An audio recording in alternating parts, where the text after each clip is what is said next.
But of course, what we're also expecting to take place at the National Results Operations Centre today, political parties that will be coming through, expecting the IFP's Vilenkosini Tlhabisa, who's expected to be here during the course of this morning. Let's take a look at how the IFP has performed in this election thus far. The race for votes, KwaZulu-Natal, if we take a look there. Now, this is very interesting and a conversation that has been had over the past couple of days. 99.5%, that's the progress that has been made. 61.9%, that is the turnout. The MK party, the conversation that has been had in the run-up to this election, a 4-month-old baby, what impact was it going to have in this election? We're looking at the MK surpassing the IFP there and the ANC, and I can certainly tell you, well, and I'll talk to Dr. Ndlovu in just about a moment about what are we likely to see taking place in KwaZulu-Natal, but a stamp from the people of that particular area in terms of what they believe the MK can fix for them in what they believe may have gone wrong under the leadership, of course, there of the ANC, and of course parts that have been governed by the IFP as well. So it would be very interesting to see how all of that unfolds and what conversations will be had behind closed doors. But in fact, my colleague Canny Maphanga, who's a political reporter here at the SABC, is in conversation with the IFP's Mkhuleko Hlengwa. Well, thank you once again, Griselda. As we continue to mark this historic election, we look at the IFP. It's quite an interesting party to look at in these elections because it does form part of the multi-party charter and will play a key role in KZN following the disruption of the MK party. But I'm joined by Mr. Mkhuleko Hlengwa now to answer further as to how we will approach, or how the party rather, will approach this changing political landscape. So first, I know the MPC is meeting today. I'm sure the IFP has some demands when you try and build that agreement on a way forward. What is the IFP looking forward to when you sit with those opposition parties, including the DA, which holds a key position as no party has a majority in the national ballot? What is the IFP looking for in the new government coming forward? Thank you much. Good morning to the viewers as well. Well, in the first instance, the truth that must be confronted is that the multi-party charter has failed to breach the 50+1 mark, and therefore it has to broaden the scope of its interaction and discussion at this point in time.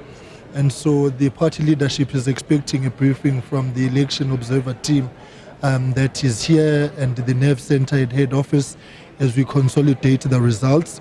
The focus of the IFP at this point in time remains results, precisely because of the fact that yesterday we had a system collapse.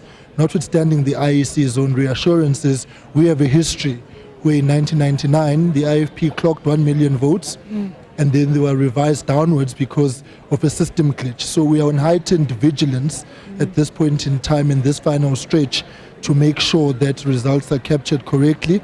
It is those results that are the basis for any and every discussion that we will have internally and externally. So I'm pretty certain that as we go to the multi-party charter meeting, the IFP position first will be to make a determination as to where we are. And of course, we do know today is disputes day, really, with the IEC, and that will have a material effect on the results on the way forward. So you're saying this discussion is premature? It is premature, and we need to adopt a hambagahle approach because the variables have changed substantively for everybody.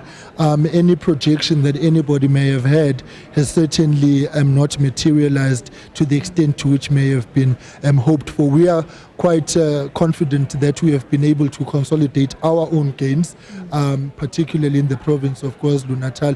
I know when I arrived here on Thursday, everybody was like, "Ah, shame, poor IFP," and I was like, "We are slow cooker," and we have now been able, as a party, to be able to increase in the votes. And as you can see on the board now, we are number 2 in KZN, having pushed the ANC right off the radar. Speaking of KwaZulu-Natal, is there a discussion that's going to take place between the MK and the IFP?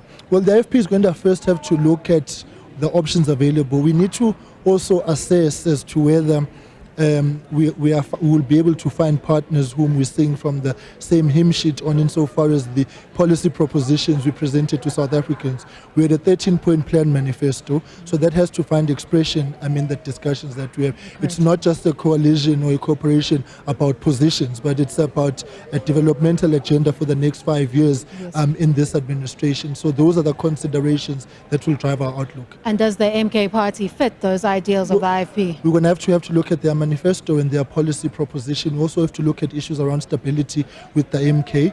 You'll recall that they've not had a conference. So each party, including the ANC, including the DA, has got variables that we have to look at. The one point I want to make is that we are not going to enter into a cooperation or a coalition for the sake of entering one. If there is no roadmap towards it, or realizing it, then it will mean that the reality of the outcome of this election is that the IFP remains in the opposition benches. So we're not tied or wanting to govern at all costs. We will want to be part of a government that will serve the interests of the people. Moreover, we've got a consideration to make. We govern 25 municipalities, so we need to make sure that those interests are actually protected as well. But I'm sure, Mr. Hlengo, you have a pretty good idea of what the MK party has been standing for. You could surely place a position now. No. We are not going to find ourselves dragooned into a position. Okay. The reality of now is that any discussion without numbers is premature.